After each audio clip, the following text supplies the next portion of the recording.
विद्यार्थियों आज अपने मानव भूगोल के बारे में अध्ययन करेंगे।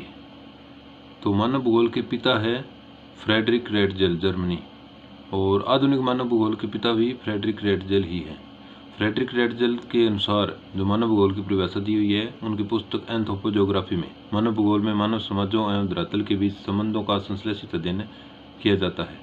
और इसी प्रकार दूसरी परिभाषा एलन चर्चिल सैंपल के अनुसार मानव भूगोल में अस्थिर पृथ्वी एवं क्रियाशील चंचल मानव के बीच परिवर्तनशील संबंधों का अध्ययन किया जाता है। तीसरा है पॉल विडाल डी लाब्लास। तो जो इससे पहले एलन चर्चिल सैंपल ने अपनी पुस्तक भौगोलिक वातावरण के प्रभाव में यह परिभाषा दी है। पॉल विडाल डी लाब्लास ने कहा है, हमारी पृथ्वी को नियंत्रित करने वाले भौतिक नियमों एवं इस पर रहने वाले जीवों के मध्य अधिक संश्लेषित संबंधों के अध्ययन की संकल्पना है, जिसे मानव भूगोल के रूप में जाना जाता है। और ब्लास ने अपनी परिभाषा मानव भूगोल के सिद्धांत पुस्तक में दी है। चौथा है डिगन वेपिट्स। इसमें मानव भूगोल के में मानव व उसके कार्यों को समाविष्ट किया जाता है। नेक्स्ट है मानव भूगोल के विषय क्षेत्र। तो इसके अंदर मानव भूगोल के अध्ययन या विषय क्षेत्र के निम्न आधारों में शामिल किया जाता है। जैसे विषय क्षेत्र के 6 आधार है। नंबर 1 जनसंख्या व उसकी क्षमता, नंबर 2 है प्राकृतिक वातावरण, 3 है सांस्कृतिक वातावरण, 4 है कालिक अनुक्रम, 5 है मानव द्वारा समायोजन की प्रक्रिया, और 6 है दूसरे प्रदेशों से संबंध। मानव भूगोल में क्षेत्र व उपक्षेत्र का निर्धारण निम्न अनुसार होता है। यानी मानव भूगोल के क्षेत्र, तो इसके अंदर कुछ क्षेत्र दिए हुए हैं और उनके कुछ उपक्षेत्र हैं।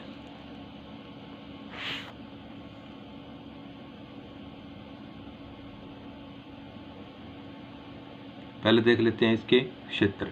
मानव भूगोल के जो क्षेत्र हैं, नंबर 1 सामाजिक भूगोल, और उपक्षेत्र में है व्यवहारिक भूगोल, सामाजिक कल्याण का भूगोल, और ऐतिहासिक भूगोल और चिकित्सा भूगोल। ठीक है। दूसरा है नगरीय भूगोल, तो इसके अंदर नगरों के बारे में चर्चा की जाती है। तीसरा है राजनीतिक भूगोल, इसके अंदर 2 पार्ट हैं, निर्वाचन भूगोल और सैन्य भूगोल। और चौथा है आवास भूगोल, इसके अंदर मानव द्वारा जो आवास की प्रक्रिया है उसके अंतर्गत इसको रखा जाता है।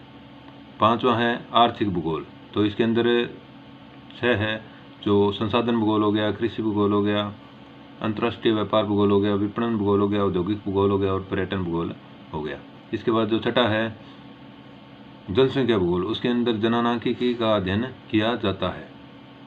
इसके बाद जो ब्लास है, ब्लास के अनुसार मानव भूगोल के विषय क्षेत्र को 3 भागों में बांटा जाता है। जनसंख्या, सांस्कृतिक तत्व और परिवहन, ये तीनों पार्ट इसके अंदर बांटे गए हैं ब्लास के द्वारा। और उसके बाद एल्सवर्थ हंटिंगटन के अनुसार मानव भूगोल के विषय क्षेत्र को 2 भागों में बांटा जाता है। जैसे उन्होंने क्रियाओं के हिसाब से बताया था, जैसे भौतिक क्रियाएं हैं या प्राकृतिक क्रियाएं हैं, तो उनको दशाओं के माध्यम से उन्होंने बताया है। और दूसरा है मानवीय क्रियाएं, यानी उसके अंदर जो मानव प्रतिक्रिया करता है उसको रखा गया है।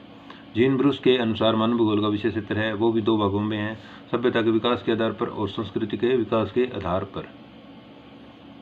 इसके बाद जो मानव भूगोल के सिद्धांत है, 3 सिद्धांत हैं मुख्य रूप से, तो 3 सिद्धांतों को देख लेते हैं अपने।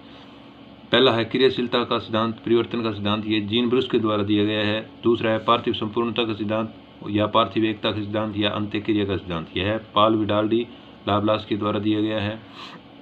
और तीसरा है इसके अंदर वातावरण समायोजन का सिद्धांत, तो ये भी जीन ब्रूस के द्वारा दिया गया है।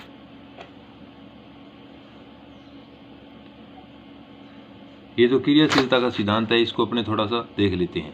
क्रियाशीलता का सिद्धांत प्रकृति में निरंतर परिवर्तन का नियम है। और इसके बाद पृथ्वी पर जड़ व चेतन तथा प्राकृतिक व सांस्कृतिक वातावरण समय के साथ बदलते रहते हैं। पृथ्वी में परिवर्तन के लिए 6 शक्तियों को उत्तरदायी माना है, जो निम्न है। नंबर 1 पृथ्वी के गृहीय संबंध, यानी पृथ्वी 2 प्रकार की गतियाँ करती है, जिसमें जो घूर्णन गति है रोटेशन, जिसमें दिन रात बनते हैं, और जो परिक्रमण गति है रिवोल्यूशन, जिससे ऋतुओं का निर्माण होता है, ये लगातार परिवर्तन चलता रहता है। दूसरा है पृथ्वी की आंतरिक शक्तियाँ, यानी विवर्तनिक शक्तियाँ। पृथ्वी की आंतरिक शक्तियों में जैसे भूकंप है, ज्वालामुखी पर्वतों का निर्माण है, या महाद्वीपीय भागों का उत्थान एवं दशाव होता है, जिससे निरंतर परिवर्तन की प्रक्रिया चलती रहती है। और तीसरा है सूर्य या सूर्य शक्ति, पृथ्वी पर बहिर्जात बलों की उत्पत्ति एवं विषमता उत्पन्न करने में सौर शक्ति का प्रमुख उदाहरण है, जिसमें पृथ्वी पर वायुदाब में अंतर, पवनों का चलना, चक्रवात, तूफान, वर्षा आदि घटनाएं घटित होती है, जिससे पृथ्वी पर विभिन्न प्रकार की विषमताएं उत्पन्न होती है। अतः जीन ब्रूस ने सौर शक्ति को मूर्ख शक्ति कहा है, तो ये आप अंडरलाइन कर लें। इसके बाद चौथा है गुरुत्वाकर्षण शक्ति। पृथ्वी पर विभिन्न घनत्व के पदार्थ में गुरुत्व पदार्थ से संतुलन स्थापना करती है, और जीन ब्रूस ने गुरुत्वाकर्षण शक्ति को बुद्धिमानी शक्ति कहा है। तो सौर शक्ति को तो मूर्ख शक्ति कहा है और गुरुत्वाकर्षण शक्ति को बुद्धिमानी शक्ति कहा है। इसके बाद 5 नंबर है जैविक शक्ति। इसमें वनस्पति व जीव जंतु ये आती हैं इसके अंतर्गत। और छठा है मानव शक्ति। तो मानव शक्ति के अनुसार ही जीन ब्रूस ने क्रियाशीलता का सिद्धांत दिया था। इसके बाद नेक्स्ट जो है, इस सिद्धांत में जीन ब्रूस ने कहा था हमारे चारों तरफ जितनी भी वस्तुएं हैं या तो वे सब परिवर्तनशील है, यानी या तो वे बढ़ रही है, वृद्धि हो रही है, या वो घट रही है, यानी उनका ह्रास हो रहा है। इसके बाद पार्थिव संपूर्णता का सिद्धांत और अंत्यक्रिया का सिद्धांत। विश्व में सर्वप्रथम पार्थिव एकता का विचार तो दिया था हम्बोल्ट ने, और उसे बढ़ाया आगे रेटजेल ने। पार्थिव संपूर्णता का सिद्धांत ब्लास ने दिया। इस सिद्धांत के अनुसार प्रकृति के सभी भौगोलिक तत्व, जड़ या चेतन, सभी का अध्ययन एक दूसरे से संबंधित होता है। किसी भी तथ्य को अपने आप में स्वतंत्र इकाई के रूप में पूर्ण अध्ययन नहीं किया जा सकता। अतः संपूर्ण पृथ्वी एक इकाई है जिसके विभिन्न भाग एक दूसरे से जुड़े हुए हैं। ब्लास ने अपनी पुस्तक एजेंट में बताया है कि किसी देश के राजनीतिक मानचित्र का अध्ययन वहाँ के प्राकृतिक मानचित्र के आधार पर किया जाना चाहिए। और उसके बाद जो तीसरा सिद्धांत है वातावरण समायोजन का सिद्धांत, जीन ब्रूस ने दिया था। उन्होंने बताया था वातावरण 2 प्रकार का होता है। पहला है प्राकृतिक वातावरण और दूसरा है सांस्कृतिक वातावरण। मानव द्वारा प्राकृतिक व सांस्कृतिक वातावरण में अनुकूलन व रूपांतरण करने की प्रक्रिया ही वातावरण समायोजन कहलाता है, यानी वातावरण के अंदर समायोजन स्थापित करना वातावरण समायोजन कहलाता है। मानव प्राकृतिक व सांस्कृतिक वातावरण के अनुसार अपने आप को वातावरण के अनुसार डालता है, उसे अनुकूलन कहा जाता है। अनुकूलन भी 2 प्रकार का होता है, आंतरिक अनुकूलन और बाह्य अनुकूलन।